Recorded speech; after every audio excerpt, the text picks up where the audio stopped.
வணக்கம். இன்னைக்கு எல்லாரும் ஏஐ ஏஐன்னு பேசுறாங்க. ஆனா உண்மையிலேயே அதை ஜெயிக்கிறவங்க கொஞ்சம் பேர் தான். அவங்க கிட்ட அப்படி என்ன ரகசியம் இருக்கு? வாங்க, ஓப்பன் ஏஐயோட பிளேபுக்கை வச்சு உங்க கம்பெனில ஏஐய எப்படி ஒரு பெரிய சக்தியா மாத்துறதுன்னு நாம இப்ப பார்க்கலாம். ஏஐ இந்த வார்த்தையை நீங்க தினமும் கேட்டுட்டே இருப்பீங்க இல்லையா? ஆனா இது வெறும் பேச்சுக்கு மட்டும்தானா, இல்ல இதை வச்சு நிஜமாவே நம்ம பிசினஸ அடுத்த லெவலுக்கு கொண்டு போக முடியுமா? அதுதாங்க எங்க கேள்வி.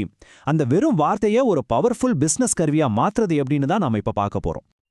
ஓகே, ஏஐ பயணத்தை ஆரம்பிக்கலான்னு முடிவு பண்ணிட்டோம். ஆனா இது ஒரு பெரிய காடு மாதிரி 1000 பாதை இருக்கு. எந்த பாதையில போறது, எங்க ஆரம்பிக்கிறது? ரொம்ப சிம்பிள். முதல் அடியை சரியா எடுத்து வைக்கணும். அந்த முதல் ப்ராஜெக்ட் சரியா அமைஞ்சிருச்சுன்னா பாதி ஜெயிச்ச மாதிரி தான். சரி, அந்த சரியான ப்ராஜெக்டை எப்படி கண்டுபிடிக்கிறது? இதுக்கு ஓப்பன்ஏஐ ஒரு சூப்பரான சிம்பிளான ஃப்ரேம் ஒர்க் கொடுக்குது. ரெண்டே விஷயம்தான்.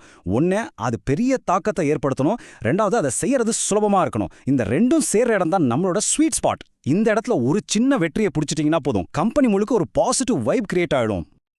அப்படின்னா அந்த மாதிரி ஒரு நல்ல முதல் ப்ராஜெக்ட் எப்படி இருக்கும்? ஒரு சில உதாரணங்கள் சொல்றேன், கேளுங்க. உங்க கம்பெனிக்குள்ள இருக்கிற ஆயிரக்கணக்கான டாக்குமெண்ட்ஸ்ல இருந்து உங்களுக்கு வேண்டிய தகவலை கூகுள்ல தேடுற மாதிரி தேட முடிஞ்சா, இல்ல 2 மணி நேரம் நடந்த ஒரு மீட்டிங்கோட குறிப்பை சும்மா ஒரு நிமிஷத்துல சுருக்கிட்டா, கஸ்டமர்ஸ் சொல்ற ஆயிரக்கணக்கான ஃபீட்பேக்கை எது நல்லது எது புகார்னு அதுவே பிரிச்சு கொடுத்தா, இதெல்லாம் தான் ரிஸ்க் கம்மி ஆனா ரிசல்ட் அதிகம்.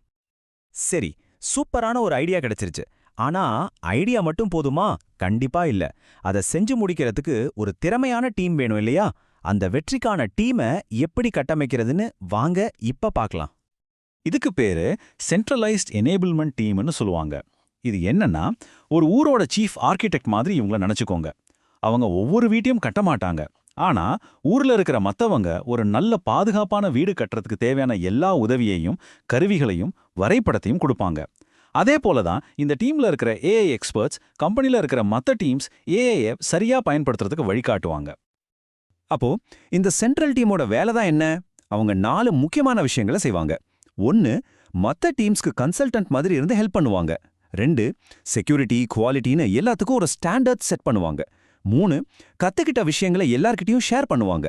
4வது, எல்லாருமே யூஸ் பண்ற மாதிரி பொதுவான டூல்ஸை உருவாக்குவாங்க. இதனால என்ன ஆகும் தெரியுமா? ஏஐ கண்டுபிடிப்புகள் கம்பெனி முழுக்க ஒரு காட்டுத்தீ மாதிரி வேகமா பரவும். ஓகே, இப்ப நம்ம கிட்ட திட்டமும் இருக்கு, டீமும் இருக்கு. இனிமே ஆக்ஷன்ல இறங்க வேண்டியதுதான். ஆனா ஒரு நிமிஷம், இது ஒரே நாள்ல நடக்கிற மேஜிக் கிடையாது.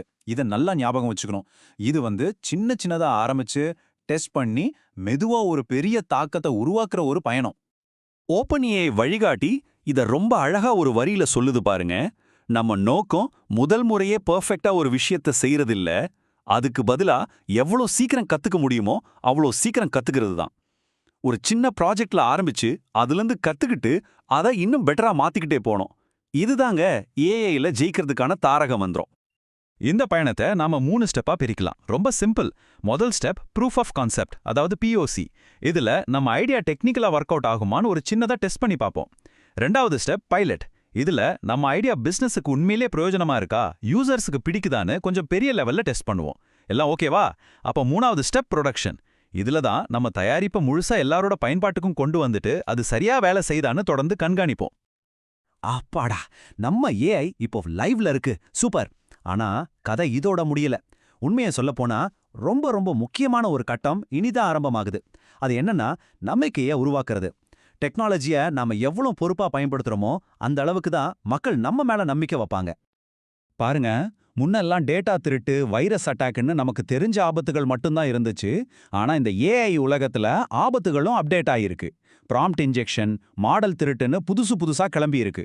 சோ நம்ம பழைய பாதுகாப்பு முறைகள் மட்டும் இனிமே பத்தாது, நாமளும் அப்டேட் ஆகணும். அப்போ இந்த நம்பிக்கையை எப்படி உருவாக்குறது? ஓப்பன் ஏஐ இதுக்கு 4 முக்கியமான தூண்களை பத்தி சொல்லுது. 1, ரொம்ப ரொம்ப கடுமையான டெக்னிக்கல் டெஸ்டிங். 2, நம்ம டேட்டாவை கண்ணும் கருத்துமா பாதுகாக்கிறது. 3, இதை எப்படி யூஸ் பண்ணணும்னு தெளிவான ரூல்ஸ் போடுறது. 4வது, எல்லாத்தையும் தாண்டி ஒரு மனுஷனோட கண்காணிப்பு கண்டிப்பா இருக்கணும். இந்த 4 தூண்களும் உறுதியா இருந்தா மட்டும்தான் நம்ம ஏஐ பாதுகாப்பா, நம்பகத்தன்மையா இருக்கும். பாத்தீங்களா, எந்த ஒரு பெரிய ஏஐ பயணமும் ஒரு சின்ன அடியில இருந்து தான் தொடங்குது. இப்போ இந்த ஓப்பன் ஏஐ வழிகாட்டி உங்க கையில இருக்கு.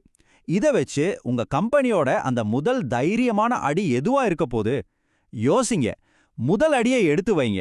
உங்களுக்கான ஏஐ புரட்சி இப்பவே தொடங்கட்டும்.